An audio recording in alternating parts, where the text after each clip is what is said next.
말씀 보겠습니다. 누가복음 23장 39절에서 43절까지의 말씀 보겠습니다. 누가복음 23장 39절에서 43절까지의 말씀입니다. 제가 가지고 있는 신약성경 138면에 기록되어져 있습니다.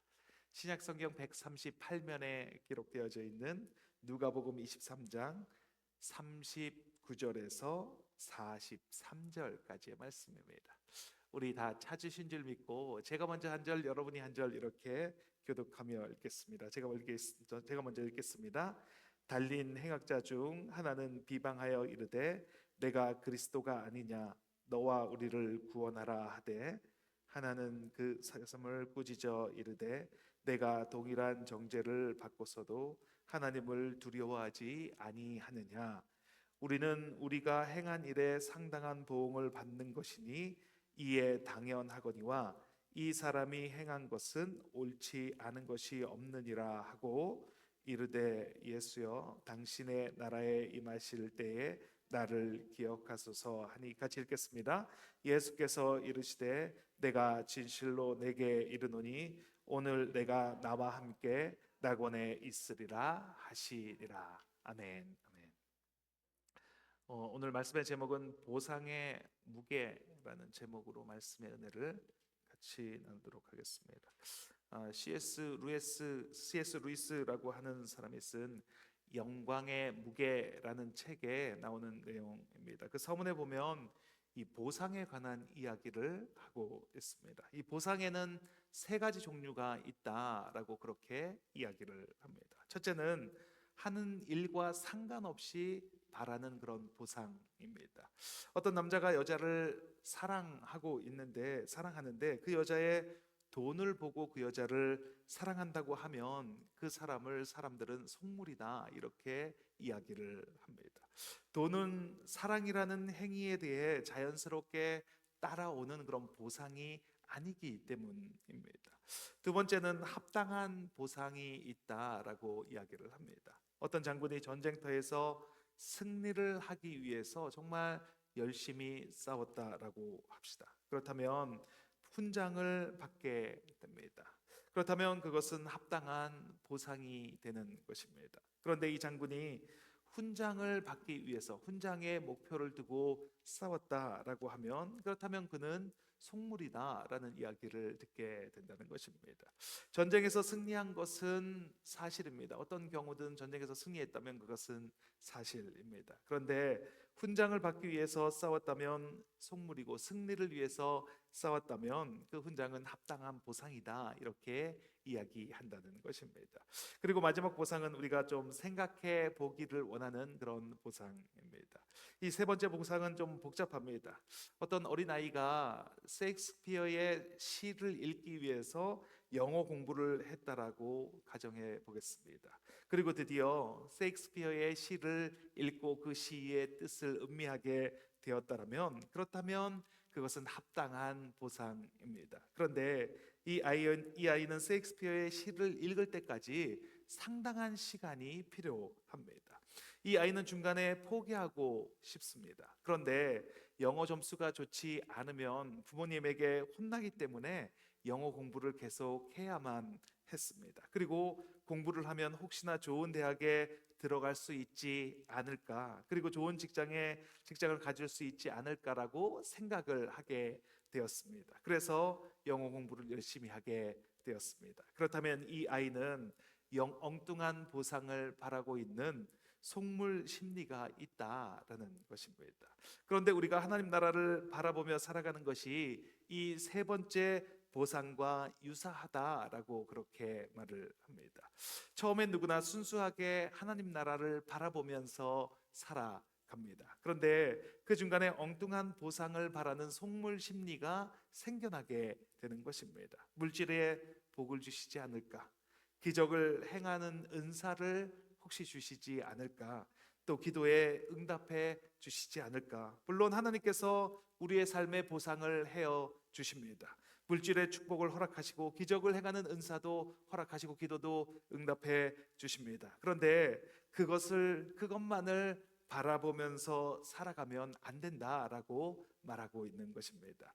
성경은 하나님 나라에서 누리게 될 보상에 관해서 5가지로 이야기를 합니다. 예수 그리스도와 함께 있게 되는 것입니다. 그분을 닮아가는 것, 영광을 얻게 되는 것, 잔치에 참여하고 기쁨을 누리게 되는 것입니다. 그리고 마지막으로 다스리는 직위와 심판하는 직위를 받게 된다라고 성경은 말합니다. 하지만 우리는 그 보상이 무엇인지 아직 경험해 보지 못했기에 엉뚱한 보상을 바라는 행동을 하곤 합니다. 앞에서 말씀드린 영어 공부를 해서 셰익스피어의 시를 읽는 것과 하나님 나라를 바라보는 것의 보상에는 큰 차이가 있습니다. 하나는 해도 되고 안 해도 되는 것이지만, 그런데 하나는 반드시 해야 하는 것이다 라는 그런 차이가 있습니다. 영어 공부는 공부가 너무 힘들면 음악을 열심히 할 수도 있습니다. 운동을 열심히 할 수도 있습니다. 그런데 그 꼭 셰익스피어의 시를 읽지 않아도 됩니다. 영어를 공부하는 것은 여러 가지 선택 중에 하나입니다. 그런데 하나님 나라를 바라보는 것은 이야기가 다릅니다. 이것은 여러 가지 중에서 선택하는 것이 아닙니다. 우리는 원래 하나님 나라에 살아가도록, 하나님 나라를 누리며 살아가도록 그렇게 지음을 받았습니다. 우리 안에 진정한 고향인 하나님 나라에 대한 갈망이 있다라는 것입니다. 그러니까 지금 영원한 나라를 꿈꾸는 대신 엉뚱한 대상을 향하고 있다면 우리는 지금 무엇인가 현혹된 삶을 살아가고 있다는 것입니다. 우리는 하나님에 대한 갈망을 가지고 유혹을 이기고 뿌리치는 삶을 살아가고 있습니다. 그리고 결국엔 그에 대한 보상을 살아가게 되는 것입니다. 이것을 일반적으로 우리가 살아가는 방식이라는 것입니다. 그런데 오늘 본문에서는 이 보상이 파격적으로 주어지는 것을 보게 됩니다. 예수님께서 십자가에 매달리셨습니다. 갈보리 산 위에 십자가가 섰는데 그 십자가가 3개가 섰습니다. 그 중앙에 예수님이 달리셨습니다. 그리고 그 좌편과 우편에 각각 행악자들이 달렸습니다. 이 2사람은 어떤 죄를 지어서 이 십자가의 형벌을 받게 되었는지 우리는 알 수 없습니다. 그런데 중요한 것은 그들은 그들의 죄에 대한 합당한 죄값을 받고 있는 것입니다. 누가복음 23장 41절 말씀입니다. 같이 한번 읽겠습니다. 우리는 우리가 행한 일에 상당한 보응을 받는 것이니 이에 당연하거니와. 둘이 맞죠? 둘이 똑같이 죄를 지어서 한 사람은 예수님의 좌편에, 한 사람은 우편에 매달리게 되었습니다. 그런데 이 둘의 운명이 완전히 달라지게 됩니다. 행악자 한 사람은 예수님을 비방합니다. 누가복음 23장 39절 말씀입니다. 같이 읽겠습니다. 달린 행악자 중 하나는 비방하여 이르되 내가 그리스도가 아니냐 너와 우리를 구원하라 하되. 이 사람은 지금 죽어가는 중입니다. 이제 곧 피를 다 쏟으며 죽어가게 될 것입니다. 그런데 이 사람은 그 순간에도 예수님을 비방하고 있습니다. 그런데 다른 한 사람은 완전히 다른 말을 하는 것을 볼 수 있습니다. 누가복음 23장 40절 말씀입니다. 같이 읽겠습니다. 하나는 그 사람을 꾸짖어 이르되 내가 동일한 정죄를 받고서도 하나님을 두려워하지 아니하느냐. 이 사람은 죽어가는 그 순간에 알게 되었습니다. 누구를 두려워해야 하는지, 죄값을 치른다는 것이 무엇인지, 그리고 구원이 무엇인지를 알게 되었습니다. 그래서 예수님께 이렇게 부탁을 합니다. 누가복음 23장 42절입니다. 같이 읽겠습니다. 이르되 예수여 당신의 나라에 임하실 때에 나를 기억하소서 하니. 이 말씀을 들으시고 예수님께서는 이렇게 대답하여 주십니다. 누가복음 23장 43절입니다. 같이 읽겠습니다. 예수께서 이르시되 내가 진실로 내게 이르노니 오늘 내가 너와 함께 낙원에 있으리라 하시니라. 조금 전까지만 해도 예수님의 우편과 좌편에 있는 행악자는 같은 처지였습니다. 이제 곧 죽게 될 처지였습니다. 아무런 희망도 소망도 없이 그냥 죄값을 치르고 죽어야 할 그런 처지였습니다. 그런데 이 짧은 시간에, 이 짧은 순간에 한 사람은 구원을 받고 천국에 들어가고 한 사람은 그냥 그렇게 죽임을 당하고 말았습니다. 한 사람에게는 보상이 주어졌는데 그가 살아온 세월에 비해 너무 짧은 순간에 이 많은 보상이 이루어졌습니다. 지난 한 주 동안 이 교회에 아주 큰 일이 있었습니다. 그것은 다름 아닌 전도 축제를 위한 중보 기도가 있었습니다. 기도할 때마다 느껴지는 것은 역시 기도가 답이다라는 것을 알게 됩니다. 기도하면 됩니다. 기도하면 역사하시고 기도한 만큼 주님이 역사하실 것이 믿어지게 되는 것입니다. 이번 중보기도 시간에는 하나님이 주신 은혜를 많이 누렸습니다. 기도할 때마다 누릴 수 있는 그런 은혜를 누렸습니다. 같이 참석하신 분들은 다 아실 것입니다.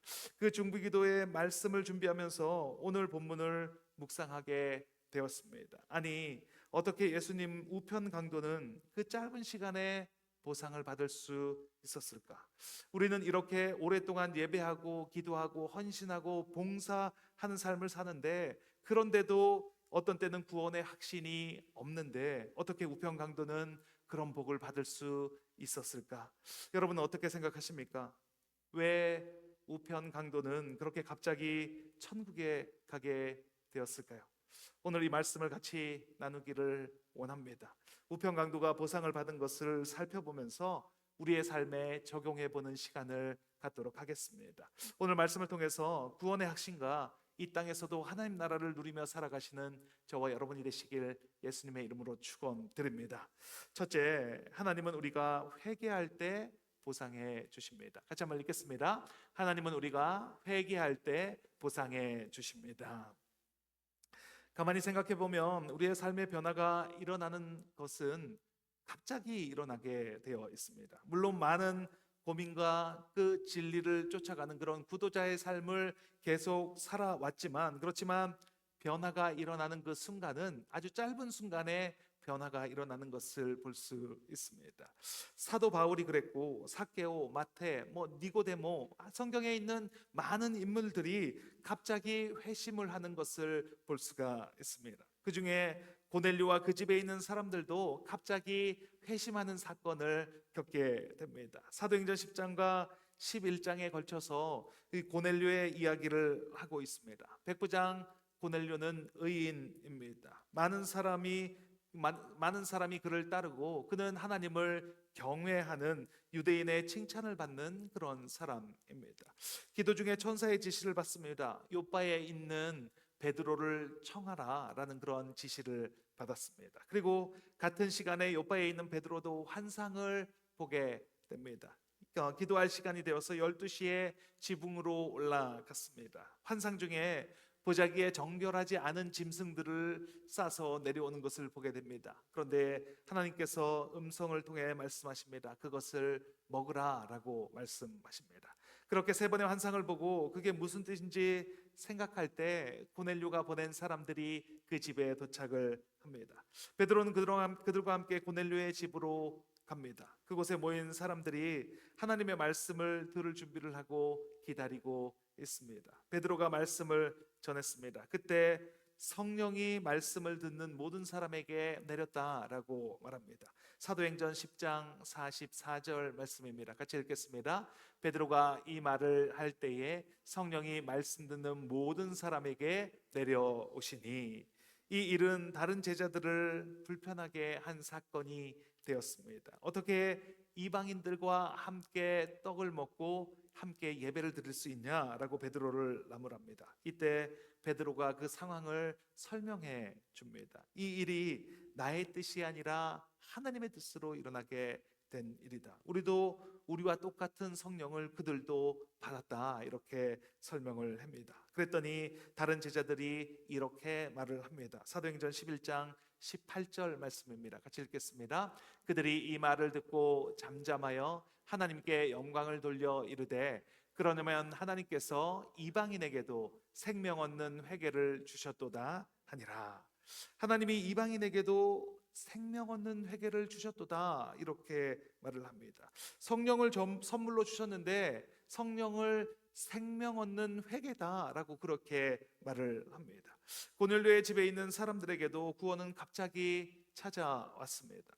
베드로 사도의 말씀을 듣고 그 말씀을 듣는 중에 성령이 이 모든 사람들에게 내렸습니다. 그런데 그것을 표현할 때 생명 얻는 회개를 주셨다라고 그렇게 표현을 합니다. 이 말은 무슨 말씀입니까? 내 삶의 구원이라는 것은 갑자기 찾아오는데 그 구원은 회개를 동반하여 찾아온다라는 말씀입니다. 그 회개가 생명을 얻게 하는 것이고 그 회개를 통해서 영원한 생명을 얻는 것이다라고 말하고 있는 것입니다. 오늘 본문에서 우편 강도가 한 일은 정말 간단합니다. 그의 말이 바뀌게 되었습니다. 마가복음 15장 32절에 보면 예수님과 함께 매달린 그 강도들이 예수님을 비방했다라고 그렇게 말을 합니다. 같이 읽겠습니다. 이스라엘 왕 그리스도가 지금 십자가에서 내려와 우리가 보고 믿게 할지어다 하며 함께 십자가에 못 박힌 자들도 예수를 욕하더라.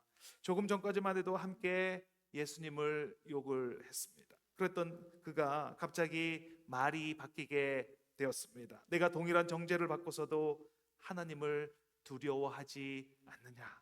하나님을 두려워하지 않느냐? 하나님을 두려워하는 마음이 생겼습니다. 어떻게 이런 극적인 변화가 일어날 수 있습니까?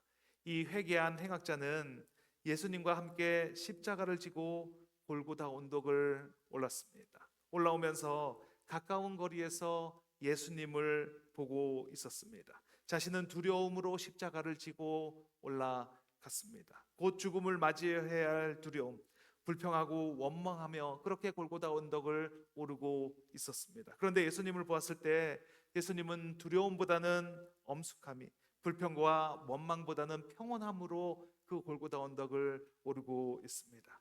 이사야서 53장 7절 말씀입니다. 같이 읽겠습니다.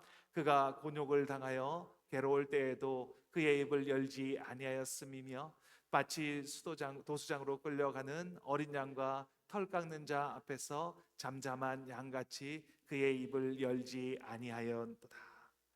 죄 없으신 예수님은 자신을 따르며 울고 있는 여인들을 향해서 이렇게 말씀했습니다. 예루살렘의 딸들아, 나를 위하여 울지 말고 너희 자녀들을 위하여 울라. 십자가 위에 놓인 채 손바닥에 못이 박히실 때에도 한마디 말씀하시지 않고 묵묵히 그것을 받아들이셨습니다. 야유하는 사람들, 조롱하는 사람들, 주님의 마지막에 남기신 옷을 나눠 갖기 위해 제비 뽑는 군인들을 향해서 예수님은 이렇게 말씀하셨습니다. 아버지여, 저들이 하는 것을 저들이 모리오니 저들을 용서하옵소서. 그렇게 말씀하시는 예수님을 보면서 이분이 하나님이시구나, 이분이 바로 메시아시구나, 이것을 깨닫게 되었습니다. 그래서 그가 고백을 합니다. 내가 하나님을 두려워하지 않느냐? 이 사람이 행한 것은 옳지 않은 것이 없도다. 이 회개를 통해서 우편 강도는 보상을 받게 되었습니다. 예수님께서 말씀하십니다. 내가 진실로 내게 이르노니 오늘 내가 나와 함께 낙원에 있으리라. 그렇게 말씀하십니다. 회개할 때 하나님의 역사를 경험하게 됩니다. 회개할 때 하나님을 두려워하는 마음이 생깁니다. 회개할 때 자기 죄에 대해서 깨달아지게 되는 것입니다. 예수님을 바라보니 하나님이 분명합니다. 하나님이 아니면 그렇게 하실 수가 없습니다. 하나님이 아니면 그렇게 말씀하실 수 없습니다. 그래서 두려운 마음이 듭니다. 자신의 죄가 깨달아지고 그리고 주님 앞에 나아가서 자신의 죄를 자백하게 됩니다. 사도 베드로도 예수님께서 불러주셨을 때 주여 나를 떠나소서 나는 죄인이로소이다 이렇게 고백하는 것을 보게 됩니다. 왜냐하면 자신의 죄가 깨달아지기 때문입니다. 나의 삶에 이런 회개가 있습니까? 아니면 그런 회개가 있었습니까? 예수님이 하나님이신지를 알아지고 내 죄가 깨달아지고 나의 어리석음에 대한 용서를 빌었던 적이 있습니까? 그것을 회개하며 주님께 나아간 적이 있습니까? 이 회개를 통해서 우리는 보상을 받게 됩니다. 영원한 천국, 그 하나님 나라에서 예수님과 함께 영원히 살아가는 그 보상을 받게 되는 것입니다. 우리 모두 회개함으로 영원한 하나님 나라를 누리며 살아가시는 저와 여러분이 되시길 예수님의 이름으로 축원드립니다. 둘째, 하나님은 우리가 거듭날 때 보상해 주십니다. 같이 한번 읽겠습니다. 하나님은 우리가 거듭날 때 보상해 주십니다. 세상에서 성경 다음으로 가장 많이 팔린 책이 있는데 그것이 무엇인지 아십니까? 그것은 바로 존 버년이 쓴 철로 역정이라는 책입니다. 이 책은 많은 분들이 알고 계시고 많은 분들이 읽으셨을 것입니다. 이 책 속의 주인공은 크리스찬입니다. 이 크리스찬은 멸망의 도시에서 살고 있습니다.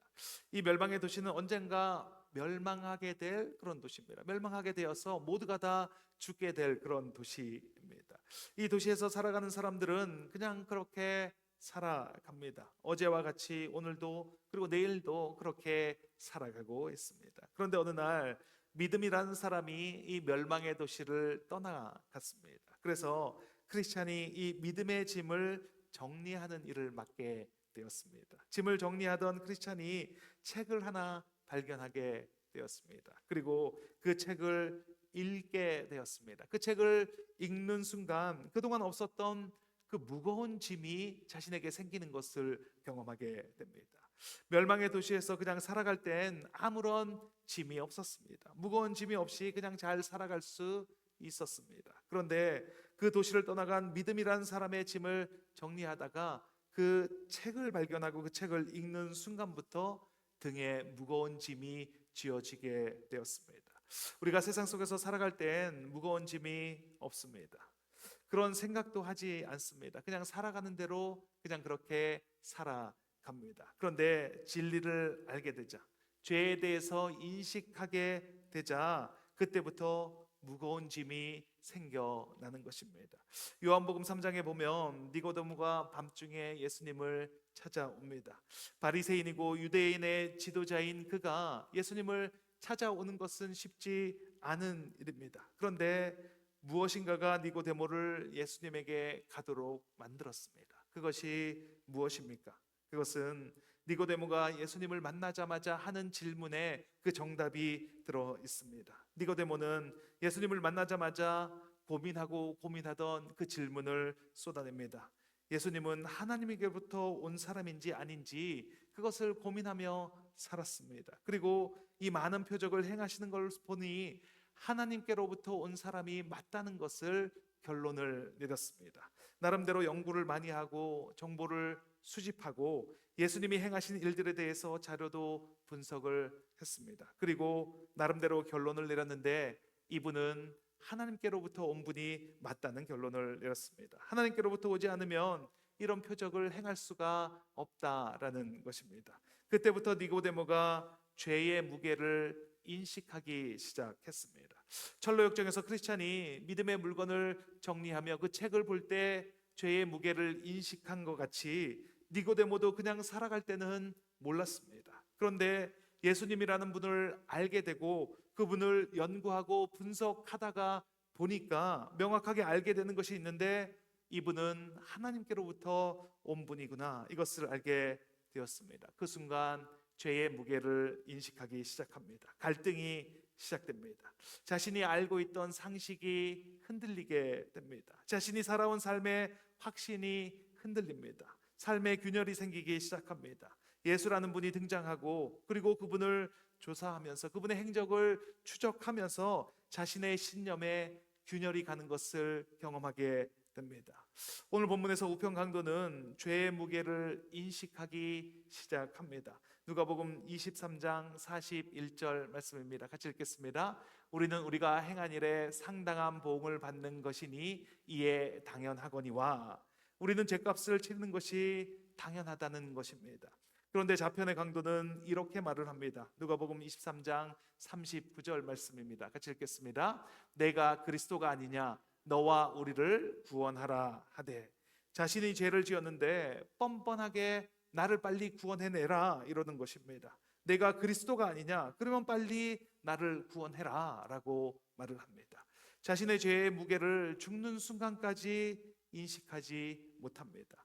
그 이야기는 무엇이냐면 그는 죄가 무엇이고 그리고 의가 무엇인지 모르는 채로 죽어간다는 것입니다. 어디가 천국이고 어디가 지옥인지 그 향방을 모르는 채로 그렇게 죽어가고 있는 것입니다. 죄의 무게를 인식한다는 것은 거듭난다는 것입니다. 거듭났다면 그렇다면 죄의 무게를 인식하는 것은 너무나 당연한 것입니다. 거듭나면 깨달아지는 것이 있습니다. 그것은 우리가 하나님 나라를 살아가도록 지음을 받았다는 것이 깨달아지는 것입니다. C.S. 루이스가 말한 것처럼 우리의 본향은 저 천국입니다. 그리고 그 천국을 향한 갈망이 있는 것은 우리 삶에 너무나 당연한 것입니다. 그런데 그 갈망이 회복되는 순간은, 그 갈망이 회복되는 때는 우리가 거듭날 때라는 것입니다. 즉 죄의 무게를 깨달았을 때 그 회복을 갈망하게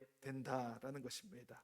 우편 강도는 죽음을 앞두고 있는 시점에서 이렇게 말합니다. 누가복음 23장 42절 말씀입니다. 같이 읽겠습니다. 예수여 당신의 나라에 임하실 때에 나를 기억하소서 하니. 너무 빨리 보상을 받는 거 아닌가라고 생각할 수 있습니다. 그런데 이것은 너무나 당연한 것입니다. 죄인임이 깨달아지고 그리고 회개하면 그러면 천국을 소망하게 되고 그것을 누리는 삶을 살아가게 되는 것입니다. 예수님께서 말씀하십니다. 누가복음 23장 43절 말씀입니다. 예수께서 이르시되 내가 진실로 내게 이르노니 오늘 내가 나와 함께 낙원에 있으리라 하시니라. 우리가 거듭났다면, 회개했다면 당연히 듣게 되는 예수님의 말씀이 바로 이 말씀입니다. 오늘 내가 나와 함께 낙원에 있으리라. 내가 나와 함께 낙원에 있을 것이다. 저는 오늘 우리 모두에게 죄의 무게가 인식되는 시간이 되기를 바랍니다. 회개함으로 죄인임이 깨달아지시기를 바랍니다. 그리고 그것을 통해서 어떤 보상을 받게 될 것인지 알게 되는 우리 모두가 되기를 바랍니다. 우리에게 주어진 보상은 이 세상에 있는 것과 비교할 수 없는 그런 보상이 주어집니다. 죄의 무게를 알았다면, 그렇다면 우리는 그 보상의 무게도 알게 되는 것입니다. 우리 모두 죄의 무게를 깨닫고 그리고 보상의 무게도 알아가게 되시는 저와 여러분이 되시길 예수님의 이름으로 축원드립니다. 같이 기도하는 시간을 갖도록 하겠습니다.